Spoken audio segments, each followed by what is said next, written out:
नमस्कार and welcome back. कल रात बहुत बड़ा ट्विस्ट आ गया ईरान के वॉर में और यूएसए की ऐसी हालत खराब हुई है कि यूक्रेन अब प्रोटेक्ट कर रहा है अमेरिका को ईरान के वॉर के अंदर।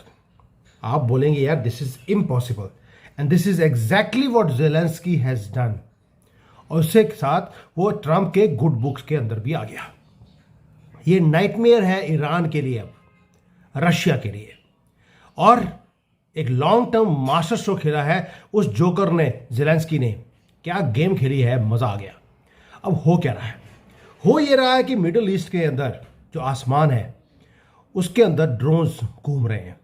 अमेरिकन बेसिस को रिलेंटलेसली उनको अटैक किया जा रहा है ड्रोन्स के साथ।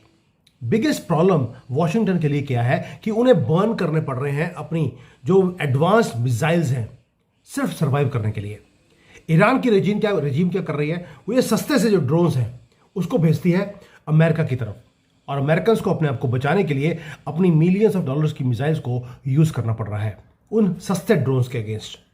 सभी को सोच लगा कि यार ये जो मल्टी बिलियन डॉलर का ये वॉर है ये अमेरिका को अब खेलना पड़ेगा, इनके पास कोई चॉइस नहीं है। दे वर रॉन्ग, क्योंकि एक अनएक्सपेक्टेड प्लेयर वो गेम के अंदर एंटर कर गया और वो साथ में लेके आ रहे हैं अपने फ्यूचरिस्टिक जो वेपन्स हैं जो हर चीज को चेंज कर देगा ओवरनाइट। पहले रशिया की वाट लगाई यूक्रेन ने, 4 साल से उनको रोक के रखा है और अब ईरान की बारी है। यूक्रेन ऑफिशियली स्टेप इन कर चुका है मिडिल ईस्ट के वॉर के अंदर। वो अपने ट्रूप्स को नहीं भेज रहे, वो अपने टेक्नोलॉजिकल जो नाइटमेयर है उनका फॉर ईरान रजीम वो भेज रहे हैं। इसको बोला जाता है interceptor drones and it is about to end Iran's reign of terror. ये बहुत बड़ा एक गेम है जिसने पूरी की पूरी गेम को चेंज करके रख दिया। ऑपरेशन एपिक फ्यूरी आपको मालूम है ऑलरेडी चल रहा है और यूएसए ने हेल्प मांगी। 6 अमेरिकन सोल्जर्स कल मारे गए हैं कुछ घंटों में, क्योंकि ये जो ड्रोन्स आए और उन्होंने शाहिद टाइप जो ड्रोन्स हैं ईरान के उन्होंने हिट किया और अमेरिकन सोल्जर्स मारे गए। ये जो ड्रोन्स हैं दोस्तों बहुत सस्ते होते हैं और ये बहुत जल्दी से आप बना सकते हैं, हजारों में हर रोज बन जाते हैं, डेडली भी हैं। एंड सिर्फ 1 या 2 अगर ड्रोन्स स्लिप कर गए, क्योंकि ईरान क्या करता है वो 400-500 इकट्ठे भेजता है। आपने 400 मिसाइल्स यूज करी लेकिन उनमें से एक आधा ड्रोन भी अगर निकल गया वो पूरे डेवोस्टेशन करके आएगा। और ये एक मैसिव प्रॉब्लम है अमेरिका के लिए।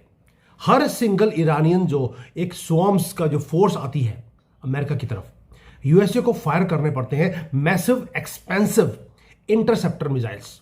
ये ब्रूटल मैथ्स का इक्वेशन है। यूएसए बर्न कर चुका है 800 से ज्यादा मिसाइल्स। अपनी जो पैट्रियोटिक मिसाइल्स हैं वो पहले 2 दिन में जो युद्ध शुरू हुआ था तब वो 800 यूज कर चुका था। ये वो कॉस्ट है जो कोई भी मिलिट्री एब्जॉर्ब नहीं कर सकती। ईरान नोज दिस, इसलिए वो ट्राई कर रहे हैं कि अमेरिका को आहिस्ता आहिस्ता ब्लीड किया जाए और इनकी जितनी मिसाइल्स हैं उसको खत्म किया जाए। लेकिन यूक्रेन के पास एक डिस्ट्रेस कॉल जाता है और ज़ेलेंस्की ने कंफर्म किया है कि उसे डायरेक्ट कॉल आया है अमेरिकन प्रेसिडेंट की तरफ से कि आप हमें प्रोटेक्शन दे दीजिए फ्रॉम शाहिद ड्रोन्स। अब यूक्रेन ही क्यों, यूक्रेन से हेल्प क्यों मांगी, किसी और से भी मांग सकते थे। लेकिन यूक्रेन ने है उसने भी इमीडिएटली स्टेप इन किया and they are sending their own highly specialised experts in the Gulf reason.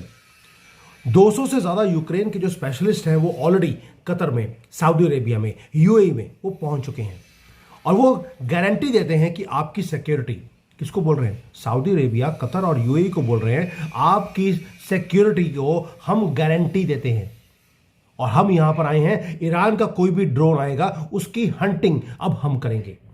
अब क्वेश्चन वही है, व्हाई यूक्रेन? क्योंकि उन्हें अपने एनिमी को पहचान लिया है पिछले 4 साल से। पूरे धरती के ऊपर कोई और कंट्री नहीं है जो शाहिद जो ये ड्रोन्स हैं उनको कोई समझता हो, क्योंकि ईरान ने जो अपनी ये शाहिद जो वाले जो ड्रोन्स हैं उसे सप्लाई किया था पुतिन को।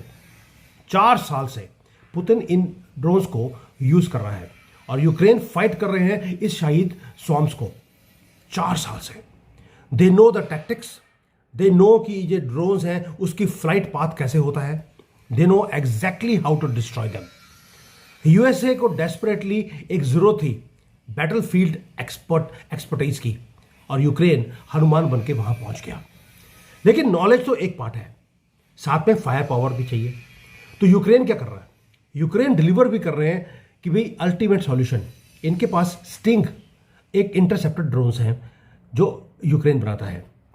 अब वो बोलते हैं कि 90% से ज़्यादा जो शाहिद मिसाइल्स हैं जो रशिया ने हमारी तरफ भेजी थी, हमने उनको डिस्ट्रॉय कर दिया था। 90% का किल रेट है इसका।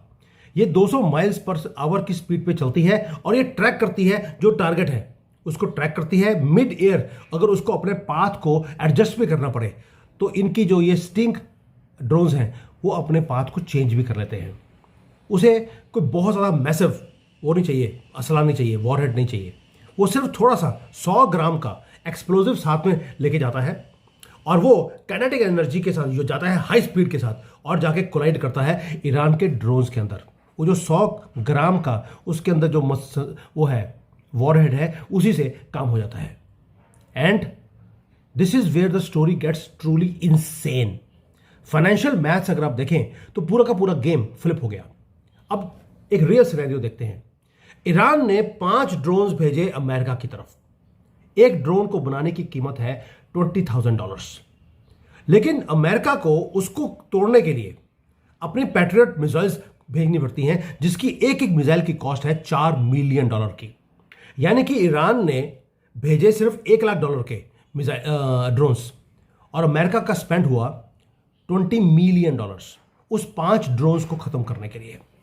नाउ ये फाइनेंशियल नाइटमेयर है और ये वॉरफेयर ऐसे नहीं चल सकता। अमेरिका ऑलरेडी $3 बिलियन वो खर्च चुका है सिर्फ इस इंटरसेप्टर मिसाइल्स के ऊपर। जो स्ट्रिंग इंटरसेप्ट मिसाइल्स हैं, ड्रोन्स हैं, ये सारा का सारा ये फाइनेंशियल चीज को चेंज कर देगा। यूक्रेन बिल्ड करता है इन ड्रोन्स को $1,000 में। कहां तो $4 मिलियन का एक पैट्रियट मिसाइल, कहां $1,000 में। और यूक्रेन ने बोला कि मैं 1000 में बनाता हूं, $2,000 में अमेरिका को दूंगा, क्योंकि आपकी जो सेविंग है वो एस्ट्रोनॉमिकल है। अब जो कॉस्ट है अमेरिका की 5 ड्रोन्स को डिस्ट्रॉय करने की, वो $20 मिलियन से कम होकर $10,000 रह जाएगी। यानी कि यूक्रेन ने ईरान का जो अल्टीमेट विनिंग स्ट्रेटजी था उसे नाइटमेयर में चेंज कर दिया। और ईरान के पास अब कोई भी एब्सोल्युटली कोई डिफेंस नहीं है इन स्टिंग ड्रोन्स के अगेंस्ट। जो स्टिंग है वो चलाता कौन है? वो एक आदमी है, वो अपने हंड्रेड्स ऑफ किलोमीटर दूर बैठा है अपने आराम से कमरे में, VR के ग्लासेस लगाए हुए हैं, गॉगल्स लगाए हुए हैं, और वो ऑपरेट करता है, वो ट्रैक करता है टारगेट्स को रियल टाइम में। जो ड्रोन्स हैं वो AI बेस्ड गाइडिंग सिस्टम को वो यूज करते हैं, टारगेट को लॉक करते हैं और जो ये ड्रोन्स आती हैं उसको जाके हिट करते हैं और डेटोनेट करते हैं परफेक्टली। अपने आप को खत्म करता है वो ड्रोन और साथ में शाहिद को भी शहीद कर दिया। ये थ्योरी नहीं है दोस्तों, ये कॉम्पैक्ट प्रूवन रियलिटी है। यूक्रेन ने ऑलरेडी जो है ये काम पिछले 4 साल से किया है। अब ईरान वो कभी सोच नहीं सकता था कि ऐसा कभी होगा। उस ईरान को लगा कि हमारे पास यार 1 लाख हमारे पास ड्रोन्स हैं, शाहिद ड्रोन्स, ये बहुत है अमेरिका को लंबे वॉर में धकेलने के लिए। यूक्रेन ने क्या बोला? हम 1 साल में 1 लाख इंटरसेप्टर ड्रोन्स बना चुके हैं पिछले साल, और इस साल यूक्रेन ने अपनी जो कैपेसिटी है उसको इंक्रीज करके 8 लाख इंटरसेप्टर ड्रोन्स कर दिए हैं। ईरान के पास तो 1 लाख ये ड्रोन्स हैं और यूक्रेन 8 लाख देने को तैयार है। यानी कि जब तक USA पैसे देते रहेंगे यूक्रेन को, ये जो इन्फिनिट शील्ड है अगेंस्ट ईरानियन अटैक्स, ये यूक्रेन की तरफ से आती रहेगी। और ईरान का जो एंटायर ड्रोन की स्ट्रेटजी थी उसे शटर करके रख दिया एक रात में ज़ेलेंस्की ने। अब आप बोलेंगे कि यार जो USA है उसे इतने इंटरसेप्टेड ड्रोन्स की ज़रूरत भी है, क्योंकि जो ईरान के जो ड्रोन लॉन्चेस हैं वो 95% वो कम हो चुके हैं। ड्रोन की जो उनकी फैक्ट्री थी उसे उड़ा दिया गया है ईरान के अंदर। अब ईरान उतने ड्रोन्स नहीं भेज रहा, लेकिन USA और इजराइल जो काउंटर अटैक कर रहे हैं ईरान के ऊपर, ईरान के इंफ्रास्ट्रक्चर के ऊपर, उसके काउंटर अटैक में ईरान अभी भी कभी कभी बीच बीच में से वो ड्रोन्स भेजता रहता है। ड्रोन्स अभी भी फ्लाई कर रहे हैं। 95% कम हो गए हैं लेकिन जीरो नहीं हुए।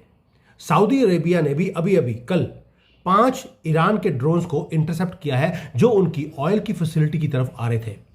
ट्रेडिशनल जो एयर डिफेंस सिस्टम्स हैं वो मिलियंस कॉस्ट करते हैं। कल सऊदी अरेबिया ने भी बोल दिया, उन्होंने भी रियलाइज किया है कि उन्हें कोई सस्ता एक सॉल्यूशन चाहिए।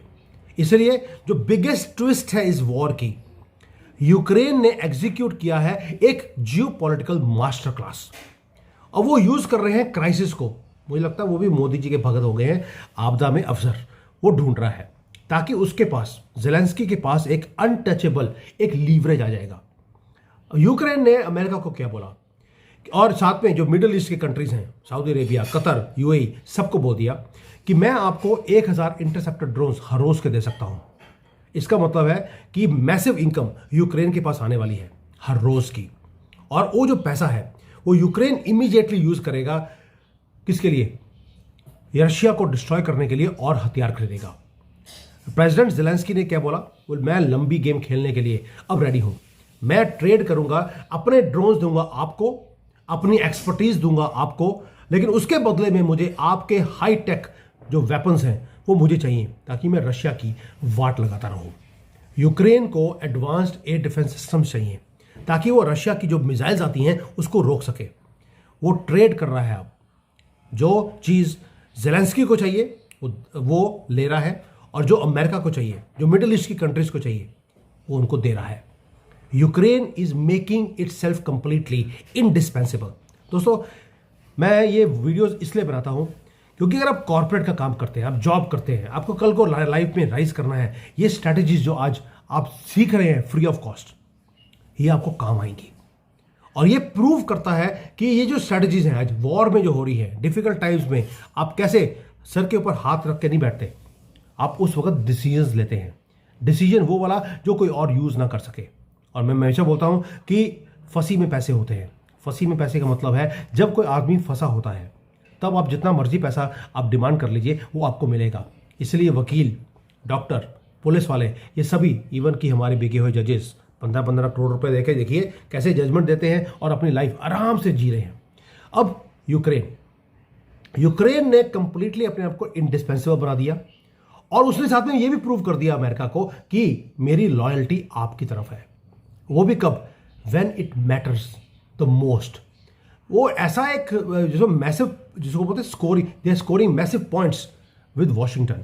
मैसेज क्रिस्टल क्लियर है, यूक्रेन अमेरिका को प्रोटेक्ट कर रहा है, लेकिन रशिया एम्पावर कर रहा है ईरान को। इसलिए जो दिक्कत है वो रशिया है, वो यूक्रेन नहीं है। And they are doing exactly the same thing to Middle Eastern countries also. Ukraine ने एक ऐसा स्ट्रेटेजिक डिपेंडेंसी बना दिया है गल्फ नेशंस का यूक्रेन के ऊपर कि अब मिडिल ईस्ट वाले कंट्रीज को भी अब सपोर्ट करनी पड़ेगी यूक्रेन की। यानी कि जो जेलेंस्की है वो न्यू अलायंसेस वो क्रिएट कर रहा है अमेरिका के साथ, मिडिल ईस्ट कंट्रीज के साथ, जो पुतिन ने कभी सोचा भी नहीं था। अब आपको दिखेगा कि ये यूक्रेन का वॉर है वो भी जल्दी से अभी खत्म होता हुआ दिखाई देगा। सऊदी अरेबिया, कतर, वो फर्स्ट हैंड देख रहे हैं कि उनका रियली अलाई कौन है। रशिया तो इतने सालों से ईरान को सपोर्ट करता रहा, उनको वेपन्स देता रहा, और वो वेपन्स ईरान ने यूज किए हमेशा ही सऊदी अरेबिया, कतर और यूएई के ऊपर। और यूक्रेन क्या कर रहा है? वेपन्स भेज रहा है इन कंट्रीज को प्रोटेक्ट करने के लिए, साथ में अपने एक्सपर्ट्स को एक वॉर जोन में भेज रहा है।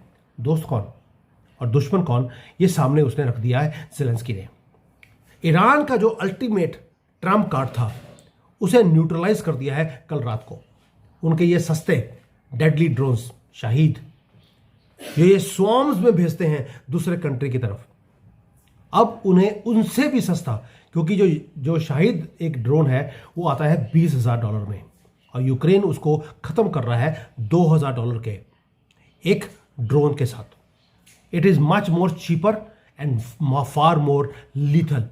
ईरान तो गयो, मैं पहले बोल रहा हूं, ईरान वॉर को जीत नहीं रहा, वो बुरी तरह से हार रहा है। एक्सेप्ट सिर्फ हमारी इंडियन मीडिया या लिब्रांडो का जो मीडिया है, CNN, ये जिता रहे हैं ईरान को हर रोज। जैसे हर रोज ये हमास को जिता रहे थे, और किसको हरा रहे थे? इजराइल को। ये मैसिव शिफ्ट है दोस्तों, जो ग्लोबल पावर के अंदर हमारे आंखों के सामने हो रहा है। और पहली बार यूक्रेन ने जो स्टिंग्स हैं उसको पुल अप किया है, और वो ओपनली बोल रहा है I am protecting America in Iran war. This is the biggest twist I could ever imagine. Thank you. Jai Hind and Vande Mataram.